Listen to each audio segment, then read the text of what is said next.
echo. My life is a party, my home is the club. I party like a rock star, dance until I drop. My life is a party.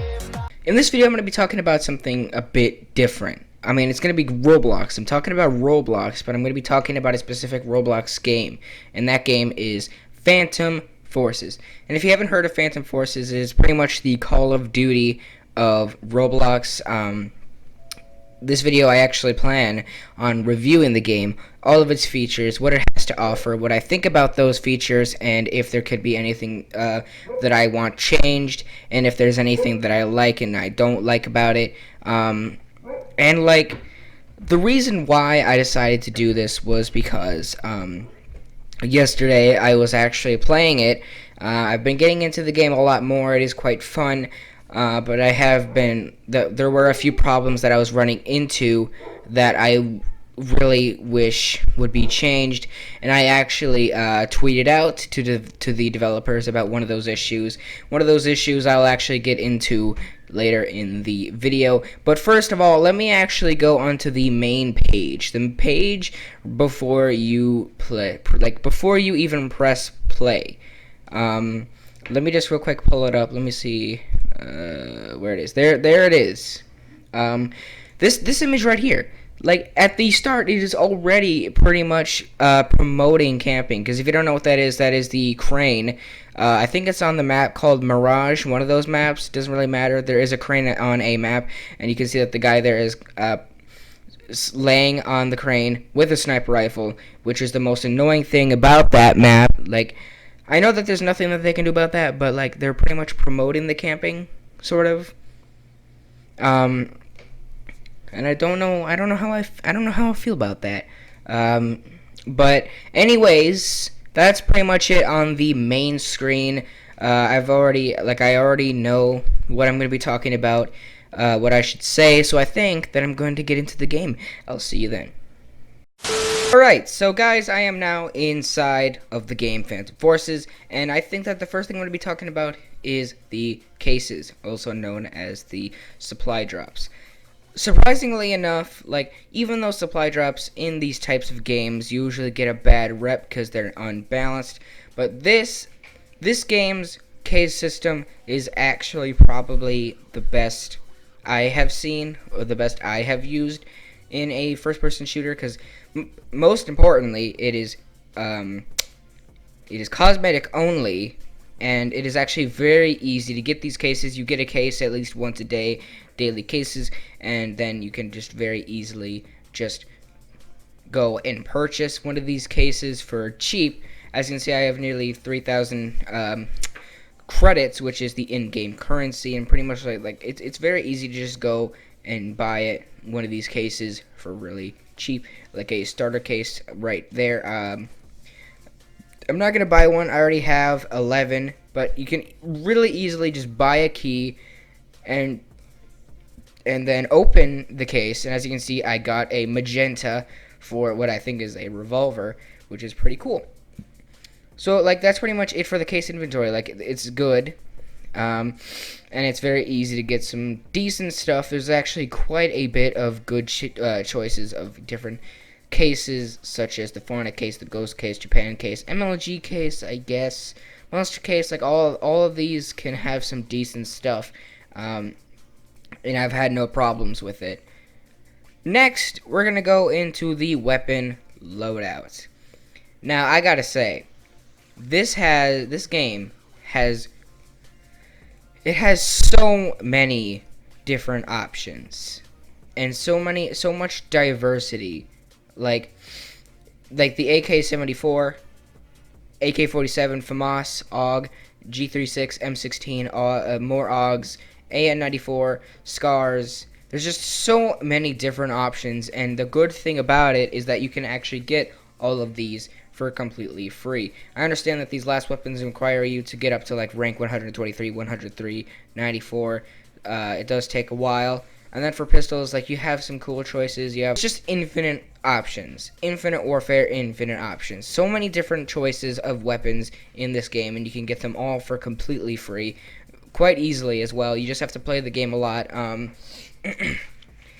Now, there is a problem with a few of these classes. Assault rifles, battle rifles, carbines. I don't have anything bad to say. PDWs, DMRs, carbines. Like, I have nothing bad to say about those. But the most problematic classes in this game are the sniper rifles and the shotguns. I would definitely say that the shotguns are the most broken part, but the sniper rifles. The issue with the sniper rifles is that they are underpowered. Especially the Remington 700. I do feel like that is one of the weapons that are quite underpowered, because like most sniper rifles, like when you hit a shot, it will kill them like it's supposed to. But with the Remington 700, it does seem like there's a lot of times where it would actually miss shots, where it would just not kill. I do recommend a buff. Even like a slight buff would make them better.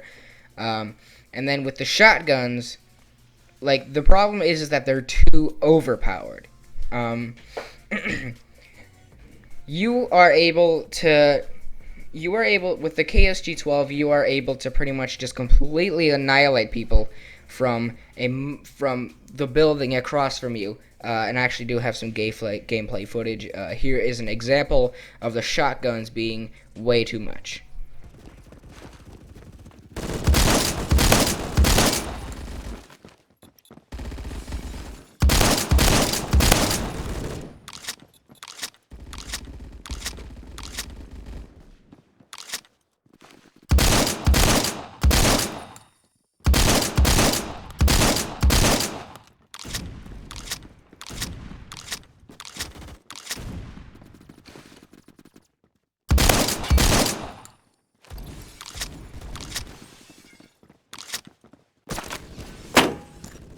And then next with the sniper rifles, like in my gameplay footage of me using the Remington 700, I actually didn't find a whole lot to bad to say about it. Like I actually did get a few good shots. So like, here's that.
Like with all that being said, like I said, I actually did tweet out to the developers saying that the shotguns do require a bit of a nerf, at least with its range, in order to make it more balanced. And then with the sniper rifles, I would recommend a slight buff to make them better. But with like attachments and stuff, like this game is like it's complete with all that.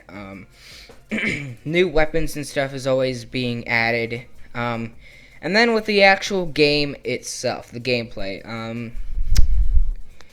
there are like I mentioned, there are a few times to where like your bullets will not hit, and there will be a lot of instances with like unnecessary lag that I would get. Like it's not like really frequent, but it does happen. And then there's the option to buy credits. Like that is just completely optional. Like I wouldn't recommend it. Like there's no reason to, because of how easy it is to actually get this stuff. And it is pretty cool that in these settings you can change the sensitivity, the field of view, you can enable blood, chat, cinematic mode, the Roblox particles. There's like shadows, shaders, third and first person camo. high quality audio. You can pretty much just like there's a lot of different options with that. And there are a few bugs that I can't put my finger on like how to talk about the bugs. But like there are definitely times to where it doesn't feel like the game is working as it should.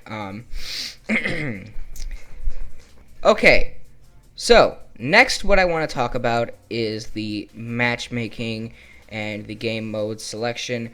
As you can see, there is game mode voting. You have to vote for what game mode to play next. And like with Call of Duty, I wish that there was a way to where you can select what game mode you want, and then you can automatically matchmake to a lobby of that specific game mode, so that it's not a random game mode each game. And another problem with this game is that there isn't enough game modes. Like, you have King of the Hill, Flare Domination, Team Deathmatch, Capture the Flag, Kill Confirmed. Like, there are a few game modes, but I would definitely say that it does require more game modes in order to make it more diverse in that sense, such as Gun Game. It really would be fun to have Gun Game. Apparently it did. Apparently this game did have Gun Game, but it was just for a 4th of July event, which is weird. Like, there isn't even a free-for-all or hardcore TDM or hardcore free-for-all. There's none of that, which is weird. And I would definitely say that is something that they could do. Another thing is the way that the servers work. Like, you're always going to have to get thrown into a lobby, and then that is it. Like, I wish it was the way to where, like, if you were to leave and go into like instead of it just going straight to the deploy, I wish that there was an option to we could actually go into like a lobby of different people. I know you could just like leave the game and then go back in, but like it would be pretty cool that if you were to select the game mode that you want, and then it would send you into a random lobby with random people. So yeah, if they can do those things, if they can add at least Gun Game as a permanent game mode, then I feel like that would really help out with the overall diversity of the different game modes, because I feel like a lot of them are just very similar in that sense. So I believe that is going to end this video here. If there's a few things that I forgot to talk about that I would like to, I might make a quick follow-up video to this one explaining that. But like, these are just a few things that could help make the game better in what I personally think about it. It is fun, and I do like it, but there are a few things I need to get touched up on to make it better. And if you did enjoy it, make sure to leave a like and subscribe to our notifications so you know when I upload next and when I stream next. And I'll see you in the next one. Bye, everyone.